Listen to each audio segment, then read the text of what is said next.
اس نشست کا مضمون ہجرت نبی صلی اللہ تعالی علیہ وسلم ہے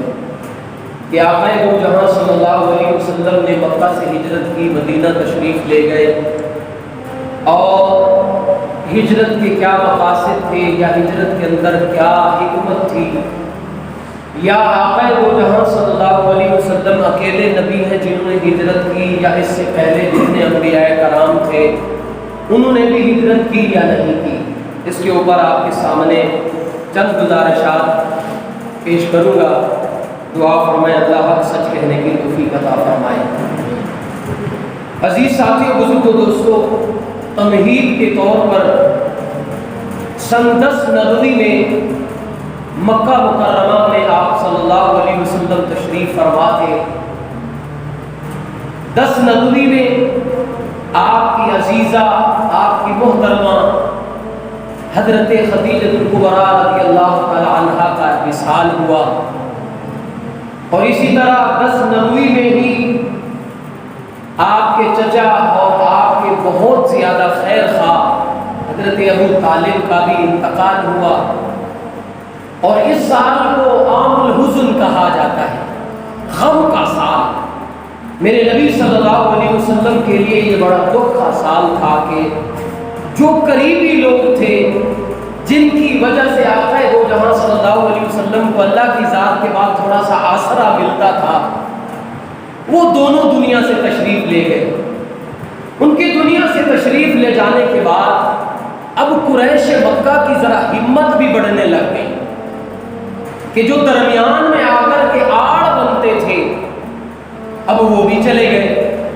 لہذا ہوا یہ دارالندوہ میں میرے پیارے حبیب صلی اللہ علیہ وسلم کو قتل اور شہید کرنے کے پلان بنانے شروع کر دیے۔ قرآن مجید میں سورۃ الانفال میں آتا ہے، دارالندوہ میں بیٹھ کے کافروں نے یہ کہنا شروع کر دیا، لیقتلوک او یخرجوک، یا تو ان کو قتل کر دیں یا جلا وطن کر دیں یا ان کو لیثبتوک قید کر دیں۔ اس طرح کے پلان بنانے شروع کر دیے۔ اب آقا دو جہاں صلی اللہ علیہ وسلم نے سوچا کہ اب مکہ میں تو یہ رہنے نہیں دیتے، لہذا مکے کے ارد گرد کوئی ایسی جگہ دیکھی جائے جسے مرکز اور بنیاد بنا کر کے وہاں رہا جائے اور خدا کی تبلیغ کا آغاز کیا جائے، اور اس جگہ کو مرکز کے طور پر استعمال کیا جائے۔ شہر مکہ کے بالکل قریب طائف کا شہر تھا۔ آقا دو جہاں صلی اللہ علیہ وسلم نے اس امید کے ساتھ کہ اگر طائف والے مسلمان ہو جائیں، طائف والوں سے بات کر دی جائے تو شاید ہو سکتا ہے ہمارے لیے وہاں رہنے کی جگہ بن جائے۔ آپ صلی اللہ علیہ وسلم نے یہ سفر امید کے ساتھ شروع کیا، اور وہ صاحب کہ جو ہر وقت آقا دو جہاں صلی اللہ علیہ وسلم کے ساتھ رہتے تھے، جن کا نام نامی حضرت ابو بکر صدیق رضی اللہ تعالیٰ عنہ تھا، وہ بھی نہیں تھے ساتھ۔ اب یہ سفر شروع کیا اپنے ساتھی، اپنے آزاد کردہ غلام صرف ایک شخص حضرت زید بن حارثہ کے ساتھ، ان کو ساتھ لے کے عام راستہ چھوڑا، گنجان راستے سے نکلے کہ کہیں کسی اور کے ساتھ، کافروں کے ساتھ، مشرکین مکہ کے ساتھ مڈ بھیڑ نہ ہو جائے، ملاقات نہ ہو جائے، کہیں لڑائی نہ ہو جائے۔ لہذا آقا دو جہاں صلی اللہ علیہ وسلم شہر طائف میں پہنچے۔ 3 سرداروں سے ملاقات ہوئی وہاں پہ۔ تینوں سرداروں نے جو جواب دیا اور جو صورت بنی اس کو سننے کے لیے ایک بہت بڑا جگرا چاہیے، اور جو حالت بنی اس کو دیکھنے اور سننے کے لیے بھی ایک بہت بڑا دل چاہیے۔ دل پارا پارا ہو جاتا ہے۔ آقا دو جہاں صلی اللہ علیہ وسلم نے جب دعوت جا کر کے دی طائف والوں کو، تو کسی نے کہا کہ کیا اللہ کو آپ نبی بنانے کے لیے ملے تھے؟ اگر اللہ نے آپ کو نبی بنایا ہے نا تو نعوذ باللہ نقل کفر نباشت۔ کہنے لگے کہ اگر آپ کو اللہ نے نبی بنایا نا تو پھر اللہ خود ہی بیت اللہ کا بچا کر رہا ہے۔ کسی نے یہ کہا کہ میں تو آپ سے بات ہی نہیں کرتا، اس لیے کہ اگر آپ نبی ہیں کہیں میرے سے کوئی گستاخی نہ ہو جائے اور مجھے سزا نہ مل جائے، میں اس لیے بات نہیں کرتا۔ اور کسی نے تو یہ کہا ہم تو آپ اللہ کو آپ کے علاوہ کوئی اور نبی نہیں ملا تھا، جائیں ہم آپ کی بات نہیں سنتے، یہاں سے چلے جائیں۔ اب یہاں پہ بس نہیں ہوئی، بلکہ آقا دو جہاں صلی اللہ علیہ وسلم کے پیچھے اوباش گنڈوں کو، نوجوان لڑکوں کو لگا دیا گیا جو پیارے حبیب صلی اللہ علیہ وسلم کو بھگاتے رہے اور پتھر مارتے رہے، نشانہ بنا بنا کے میرے آقا صلی اللہ علیہ وسلم کے پاؤں کے گھٹنوں پر مارتے رہے، ٹخنوں پر مارتے رہے۔ اور آقا دو جہاں صلی اللہ علیہ وسلم ان سے جان بچانے کے لیے دوڑتے رہے۔ اور دیکھیں دونوں جہانوں کا سردار ہے جس کے لیے کائنات کو اللہ نے بنایا۔ اللہ نے فرمایا میں نے پوری کائنات اگر سجائی ہے تو وہ محمد رسول اللہ صلی اللہ علیہ وسلم کے لیے، اور وہ پیارا حبیب بھاگ رہا ہے، جان کو بچانے کے لیے دوڑ رہا ہے۔ آتا ہے کہ آقا دو جہاں صلی اللہ علیہ وسلم بیٹھ گئے ضعف کی وجہ سے، کمزوری کی وجہ سے۔ میرے نبی جب بیٹھے تو ان کو واشو نے دونوں نے آ کے ایک نے ایک کندھے سے پکڑا، دوسرے نے دوسرے کندھے سے کہ اس کو چلایا جائے، یہ چلے بھاگے اور پھر ان کو مارا جائے۔ میرے نبی کو کھڑا کیا گیا اور پھر چلے اور پھر مارا گیا، اتنا مارا کہ آتا ہے کہ وہ آنکھ آسمان کی آنکھوں میں دیکھا، میرے نبی کے کپڑے خون سے لہولوان ہو گئے تھے، میرے نبی کے نعلین مبارکہ لہولوان ہو گئے تھے۔ میرے نبی صلی اللہ علیہ وسلم دوڑتے رہے، جب ایک جگہ پر جا کر کے بیٹھے اور پھر آقا دو جہاں صلی اللہ علیہ وسلم نے ایک دعا کی۔ اللہ آئے آئے، وہ دعا کو جب بندہ پڑھے تو دل پارا پارا ہو جاتا ہے کہ ایسا عظیم انسان، ایسا صبر والا۔ حضرت مولانا مناظر گیلانی رحمۃ اللہ علیہ نے لکھا ہے تاریخ سیرت کی کتاب میں، فرمایا 10 سال تک تو اللہ نے یہ اعلان کر دیا تھا تم میرے نبی کے صبر کو، میرے نبی کی عظمت کو آزما کے دیکھ لو، لوہے کی طرح اگر پکا نہ ملے تو پھر کہہ دینا۔ اس نبی نے مارے کھانے کے بعد کیا کہا؟ فرمایا اللہ میں اپنے ذوق قوت کی تیرے آگے شکایت کرتا ہوں، اللہ تو بتا تیرے پاس نہ آؤں تو کہاں جاؤں؟ اللہ تو نے مجھے کن کے حوالے کر دیا؟ اللہ کہیں تو نے مجھے میرے گناہوں کے حوالے تو نہیں کر دیا کہ یہ لوگ میرے پیچھے پڑ گئے ہیں؟ اللہ تو مجھے ان سے بچا لے۔ اور آخر میں کیا فرمایا میرے نبی نے؟ فرمایا اللہ اگر تو اس حالت میں راضی ہے تو پھر میری کوئی شکایت نہیں ہے۔ اگر تو اس حالت میں راضی ہے نا کہ میرے جوتے خون سے لہولوان ہو گئے، اللہ اگر تو راضی ہے تو کوئی معاملہ نہیں ہے، اگر تو راضی ہے تو پھر کوئی پریشانی نہیں ہے۔ پیارے حبیب صلی اللہ علیہ وسلم کو ستایا گیا، آپ مکہ میں تشریف لے گئے، پھر 10 نبوی میں ماہ رجب میں مینا کی وادیوں میں جب سب راستے بند تھے، پھر میرے رب نے ایک راستہ نکالا، پھر اللہ نے وہ ٹھنڈی ہوائیں چلانی شروع کر دی، پھر اللہ نے وہ عظمتوں کا سلسلہ شروع کر دیا، پھر اس نبی کو جسے مارا گیا تھا، اس نبی کو جسے مکے کی گلیوں میں گھسیٹا گیا تھا، رسے میں گلے میں رسے ڈال کے، میرے نبی صلی اللہ علیہ وسلم کی 6 لوگوں سے، مدینے سے آئے 6 لوگوں سے ملاقات ہوئی جو اسلام لے کے آئے تھے۔ وہ آقا دو جہاں صلی اللہ علیہ وسلم کو ملے اور آپ پر ایمان لے آئے اور واپس مدینہ تشریف لے گئے۔ سن 11 ہجری میں تھے، 11 نبوی میں یہ 12 لوگ ہو کر کے واپس آئے اور آ کر کے آقا دو جہاں صلی اللہ علیہ وسلم کے ہاتھ پہ بیعت کی، جسے بیعت عقبہ اولا کہا جاتا ہے،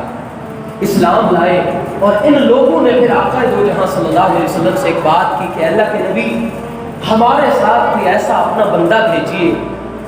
جو ہمیں جا کر کے وہاں قرآن کی تعلیم دے۔ آقا دو جہاں صلی اللہ علیہ وسلم نے قرآن اندازی کی، قرآن نکلا حضرت مصعب بن عمیر کے نام کا۔ مصعب بن عمیر کو بھیجا کہ جائیں آپ مدینہ میں۔ یہ حضرت سعد بن ابن زرارہ کے گھر تشریف فرما ہوئے اور پورا سال لوگوں کو قرآن مجید کی تعلیم دی، دین کی طرف بلایا۔ سن 12 نبوی میں ایسا انقلاب آیا کہ 75 کے قریب لوگ تشریف لائے مکہ میں،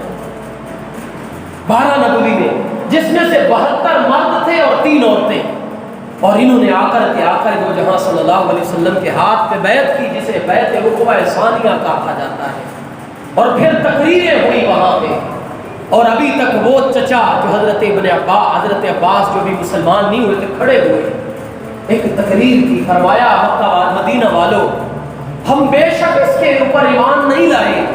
لیکن یاد رکھو بنو ہاشم نے اس کی اتنی حفاظت کی ہے،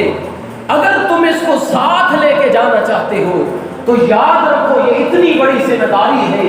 اگر تم لوگ نہیں اس کو اٹھا سکتے تو ابھی بتا دو، ہم اس کو مدینہ نہیں بھیجتے، اگر اٹھا سکتے ہو اس کی ذمہ داری تو پھر لے جاؤ۔ حضرت سعد بن زرارہ کھڑے ہوئے، تقریر کی، فرمایا اے مدینہ والو، انصار مدینہ، یاد رکھو محمد کو ساتھ لے کے جانا ایسا ہے جیسے کالی آندھیوں کو اپنے لیے بلانا ہے، بتاؤ۔ تو ساروں نے مل کے کہا ہم اس نبی کی اس طرح عزت کا حفاظت کریں گے، اس کی اس طرح جس طرح مال بچوں اور اولاد کی کرتے ہیں اس طرح کریں گے۔ لہذا 12 میں میرے نبی نے سارے صحابہ کو حکم دے دیا کہ بھئی اب آپ کو اجازت ہے کہ آپ مدینہ تشریف لے جائیں۔ الگ الگ صحابہ کی ٹولیاں بن کے جس کو جس طرح اجازت ملتی تھی نکلنے کی وہ نکل جاتے تھے، لیکن ایک قانون خدا بندی ہے، جب تک اللہ کا حکم نہ آ جائے نبی اپنے مستقر کو نہیں چھوڑ سکتا، اپنی جگہ سے نہیں ہل سکتا،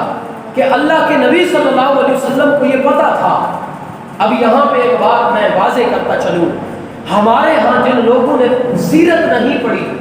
اور اکثر جگہ پہ یہ بات کہی جاتی ہے کہ آقا دو جہاں صلی اللہ علیہ وسلم مجبور ہو گئے تھے مکہ کو چھوڑنے پر۔ یاد رکھیں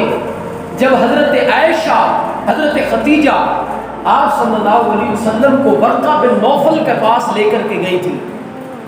کہ ان کے اوپر اس طرح وحی آئی ہے، تو ورقہ بن نوفل نے ایک بات عرض کی تھی، فرمایا تھا کہ اگر میرے رب نے مجھے عمر دی نا، اے نبی تیری وہ قوم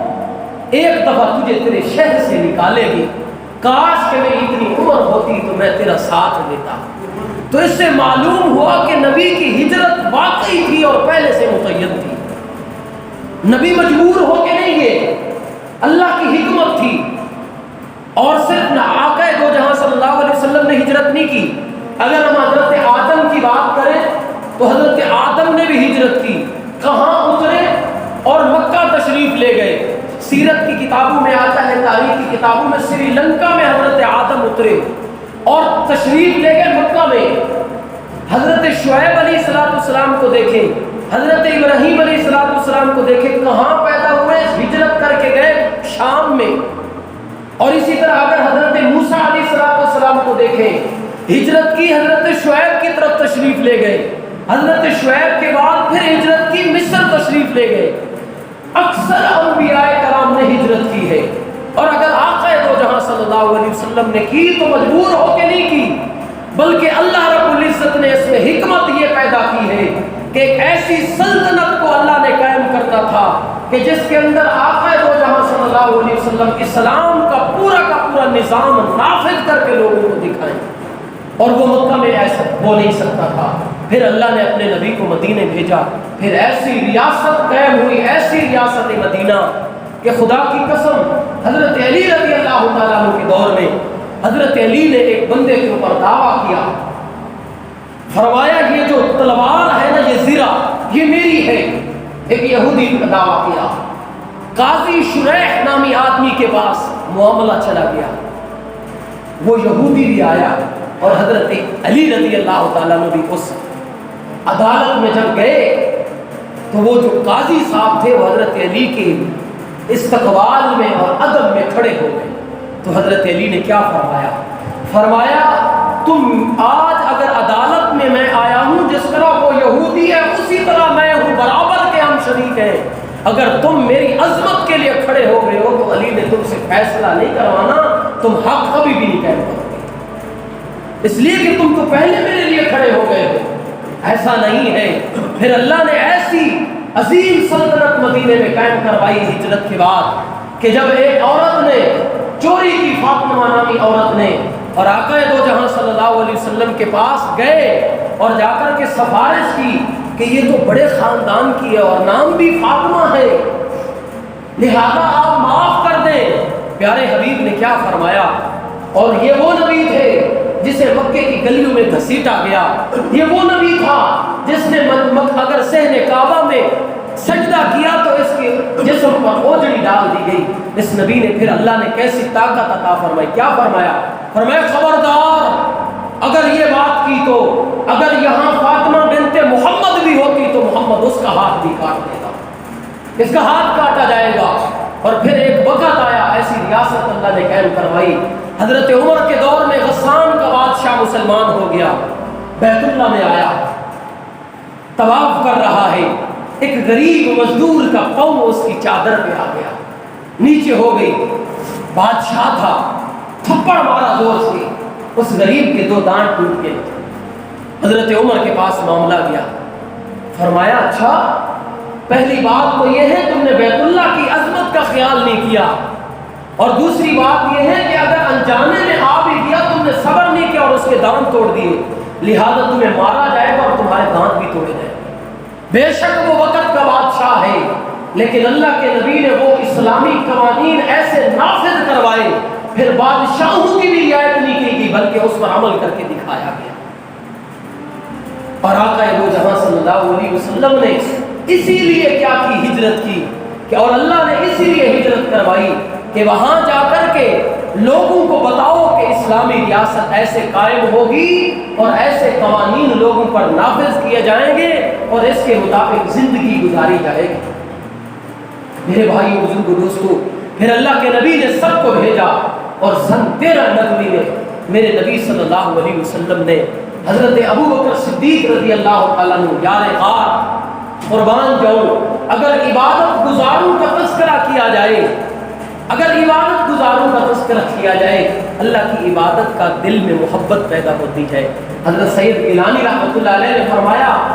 اگر عبادت گزاروں کا تذکرہ کیا جائے دل میں رب کی عبادت پیدا ہوتی ہے۔ اگر عشق نبی والے عاشقوں کا اگر دل میں تذکرہ کیا جائے نا، زبان پہ تذکرہ کیا جائے، اللہ عشق نبی کو لوگوں کے دلوں میں پیدا فرما دیتے ہیں۔ اور ایسا ابو بکر، آقا دو جہاں صلی اللہ علیہ وسلم نے فرمایا ساروں کو جانے دو، ابو بکر آپ نے نہیں جانا، آپ یہیں رہے، آپ نے نہیں جانا۔ فرمایا ٹھیک ہے، خدا کی قسم لکھا ہے تاریخ کی کتابوں میں، پیارے حبیب صلی اللہ علیہ وسلم نے جس دل سے کہا ابو بکر کو کہ ابو بکر دھیان رکھنا ہے، ابو بکر آقا دو جہاں صلی اللہ علیہ وسلم جس رات نکلے مدینہ مکہ سے، اور جب دروازے پہ جا کے دستک دی، تاریخ کی کتابوں میں لکھا ہے جیسے ہی دستک دی ابو بکر نے فوراً دروازہ کھولا۔ آقا دو جہاں صلی اللہ علیہ وسلم نے فرمایا ابو بکر کیا سوئے نہیں؟ فرمایا آقا جب سے آپ نے کہا ہے ابو بکر چلنا ہے، ابو بکر اس وقت سے سویا نہیں ہے، اس لیے کہ محمد آ کے دروازہ کھڑکایا اور ابو بکر کو اٹھتے اٹھتے دیر ہو جائے، اس وقت سے سویا نہیں۔ ایسے پھر حضرت ابو بکر کو ساتھ لے کے گئے، اور پھر غار ثور آپ کے سامنے سارا واقعہ ہے، وہاں 3 راتیں میرے حبیب نے اور ابو بکر نے گزاری، اور کافر بھی پیچھے لگے، اور غار کے دہانے پہ آ کے کھڑے ہو کے کیا کہتے ہیں، دیکھنے لگے۔ حضرت ابو بکر اندر پریشان ہو گئے کہ پتہ نہیں کیا بنے گا۔ فرمایا اللہ کے نبی اگر انہوں نے دیکھ لیا تو کیا بنے گا؟ یہاں مفسرین کرام نے ایک بہت عجیب نکتہ لکھا ہے۔ فرمایا حضرت موسیٰ اپنی قوم کو جب دریا پار کرا کے گئے تھے، دریا کے پاس گئے تو اس وقت قوم نے کیا کہا تھا؟ کیا کہا تھا قوم نے؟ قرآن کہتا ہے کہ قوم نے کہا موسیٰ تو نے تو ہمیں مروا دیا۔ وہ اپنے لیے سوچ رہے تھے کہ تو نے تو ہمیں مروا دیا، اور فرمایا قرآن ابو بکر کی عظمتوں پہ قربان جاؤ، ابو بکر کو جب یہ فرمایا نہ دیکھا کہ آ گئے، اب کیا فرمایا؟ فرمایا ابو بکر کو اپنی فکر نہیں تھی، ابو بکر کو اگر فکر تھی تو وہ محمد الرسول اللہ صلی اللہ علیہ وسلم کی تھی۔ فرمایا اب کیا فرمایا اللہ کے نبی اگر انہوں نے دیکھ لیا تو کیا ہوگا؟ اللہ نے فوراً جبریل کو بھیجا، فرمایا ثانی اثنین اذ ہما فی الغار، اور آخر میں فرمایا لا تحزن ان اللہ معنا، ابو بکر تم نبی کی فکر نہ کرو، اللہ ہمارے ساتھ ہے، اللہ ہماری فکر کرے گا، ہماری حفاظت فرمائیں گے۔ میرے پیارے حبیب، میرے بھائیوں بزرگوں دوستو، ہمیں سیرت کا ضرور مطالعہ کرنا چاہیے۔ دیکھیں آج موبائل کا دور ہے، موبائل کا دور ہے، ہر بندے کے پاس ہے، خدا کی قسم اگر پڑھنے کا وقت نہیں ملتا تو سیرت کو سنو، حضرت ڈاکٹر اسرار صاحب رحمۃ اللہ علیہ کی زبان سے سنو، خدا کی قسم رو بیٹے نہ کھڑے ہو جائیں۔ بیٹھے رہتے ہیں، ٹک ٹاک دیکھتے ہیں، فیس بک دیکھتے ہیں، سارا کچھ کرتے ہیں، ویلے بیٹھے رہتے ہیں۔ اللہ کی قسم قرآن سنو، اللہ کی قسم نبی کی سیرت کو سنو، تمہیں پتہ چلے کہ نبی نے کس طرح زندگی گزاری ہے۔ انشاءاللہ ربیع الاول کا مہینہ آ رہا ہے، آج ہجرت نبی تھی، انشاءاللہ اگلے جمعے کو اپنے نبی صلی اللہ علیہ وسلم کے اخلاق پہ بات کریں گے۔ آپ سب ساتھیوں سے گزارش ہے کہ وقت پر تشریف